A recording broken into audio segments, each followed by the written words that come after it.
আমি কাউকে বৃদ্ধাঙ্গুলি দেখাই নাই। ওনাকে বিনয়ের সাথে জিজ্ঞেস করেছে আমার কোন আচরণ বিধিটা লঙ্ঘন হয়েছে, উনি আমাকে বলতে পারছিলেন না। আমরা কোনো জনসভা করি নাই, এটা একটা ছোট উঠান বৈঠক ছিল। এই ফেসবুকের চিঠিটি অত্যন্ত গোপনীয় হবার কথা। এই চিঠিটি যাচ্ছে উপজেলা নির্বাহী অফিসারের দপ্তর থেকে নির্বাচনী অনুসন্ধান ও বিচারিক কমিটিতে।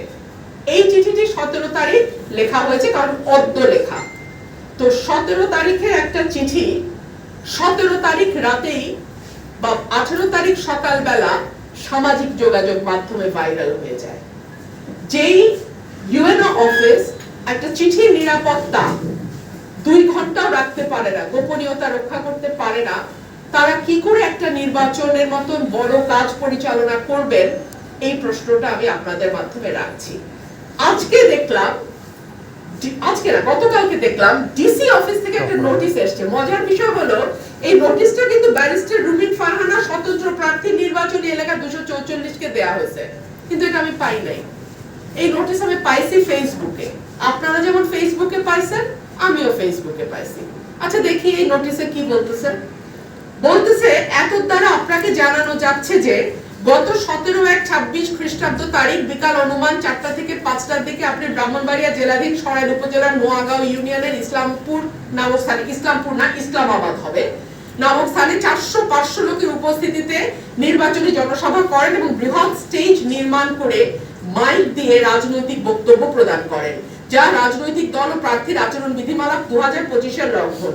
এই সময় মোবাইল কোর্ট পরিচালনাকারী বিজ্ঞ এক্সিকিউটিভ ম্যাজিস্ট্রেট তাৎক্ষণিকভাবে এই সমাবেশ বন্ধ করার নির্দেশ দিলে আপনি বিজ্ঞ এক্সিকিউটিভ ম্যাজিস্ট্রেটের সাথে অধ্যত্বপূর্ণ অসৌজন্যমূলক আচরণ করেন, হুমকি প্রদান করেন। ঘটনার এক পর্যায়ে আপনি বিজ্ঞ এক্সিকিউটিভ ম্যাজিস্ট্রেটকে বৃদ্ধাঙ্গুলি দেখিয়ে বলেন আমি যদি না বলি এখান থেকে বেরোতে পারবে না, মাথায় রাখেন।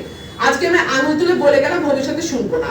এ সময় আপনার অন্য কর্মী সমর্থকরা মানমুখী আচরণ করে, মব সৃষ্টি করে বিচারিক কাজে বাধা এবং কর্তব্যরত বিজ্ঞ এক্সিকিউটিভ ম্যাজিস্ট্রেটকে হুমকি প্রদান করেন, যা নির্বাচনী আচরণ বিধির সুস্পষ্ট লঙ্ঘন। ঘটনাটি সামাজিক যোগাযোগ মাধ্যম সহ ইলেকট্রনিক প্রিন্ট মিডিয়া ছড়িয়ে পড়েছে, এতে করে বিরূপ প্রতিক্রিয়া সৃষ্টি হয়েছে। এমন অবস্থায় বর্ণিত ঘটনাসমূহের মাধ্যমে ত্রয়োদশ জাতীয় সংসদ নির্বাচন 2026 সুষ্ঠু ও নিরপেক্ষভাবে পরিচালনার ক্ষেত্রে বিঘ্ন সৃষ্টি করায় আপনাকে আগামী 22 জানুয়ারি 2026 তারিখ বৃহস্পতিবার বেলা 11টা বা পূর্বে নিম্ন স্বাক্ষরকারী কার্যালয়ে উপস্থিত হয়ে ব্যাখ্যা প্রদানের জন্য বলা হলো, অন্যথায় আপনার অনুপস্থিতিতে আইনানুগ ব্যবস্থা গ্রহণ করা হবে। আচ্ছা দেখুন, 17 তারিখ ইসলামাবাদে যে ঘটনাটি ঘটেছে সেখানে আমরা কোনো জনসভা করি নাই, এটা একটা ছোট উঠান বৈঠক ছিল। কিন্তু আপনাদের সবার দোয়ায় আমার ছোট্ট উঠান বৈঠকে 400-500 লোক হয়ে যায়। এটা আল্লাহর রহমত, আল্লাহর মেহেরবানি, আপনাদের সবার দোয়া।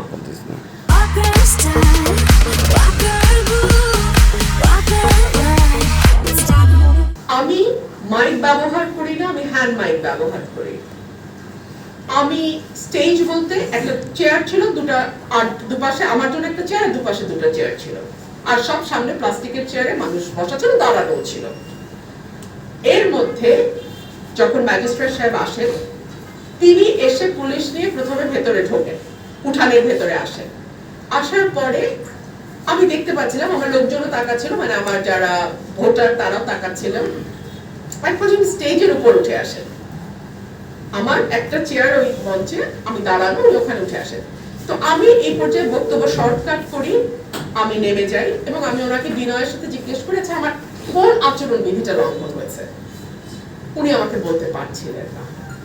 একটা পর্যায়ে আমি উত্তেজিত হয়ে বলি সবাই প্রচারণা করছে, আপনাদেরকে বৃদ্ধাঙ্গুলি দেখাচ্ছে। কিভাবে বলি? এই যে বৃদ্ধাঙ্গুলির কথাটা বললাম, এই কথাটা কোথা থেকে আসলো? এই কথাটা তো হঠাৎ আসে নাই, এই কথাটা এসছে এই ছবিটা থেকে। তো দেখেন,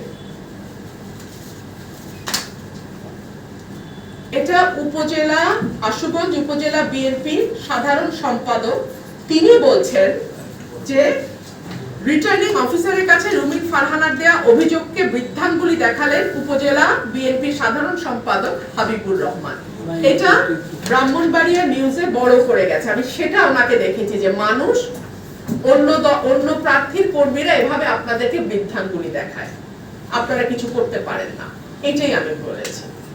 আমি কাউকে বৃদ্ধাঙ্গুলি দেখাই নাই। অর্থাৎ চিন্তা করে দেখুন, সরকারি চিঠি, দুটো চিঠি আপনাদেরকে আমি পড়ে শোনালাম, দুটোতেই দাবি করা হচ্ছে আমি বৃদ্ধাঙ্গুলি দেখিয়েছি। এটা সর্বৈব মিথ্যা।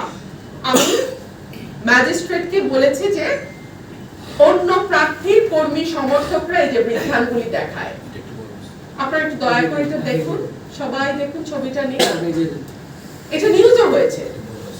এটার বড় হচ্ছে এই যে দেখেন,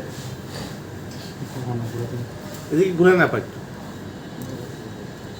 আপনি এদিকে দেখেন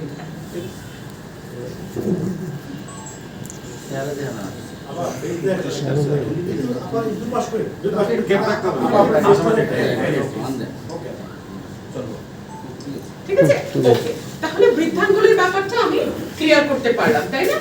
আচ্ছা, এবং এই যে প্রশাসন সেখানে উপস্থিত ছিল। হাবিব সাহেব যখন বৃদ্ধাঙ্গুলি দেখান তখন প্রশাসন এখানে উপস্থিত, কিচ্ছু করে নাই।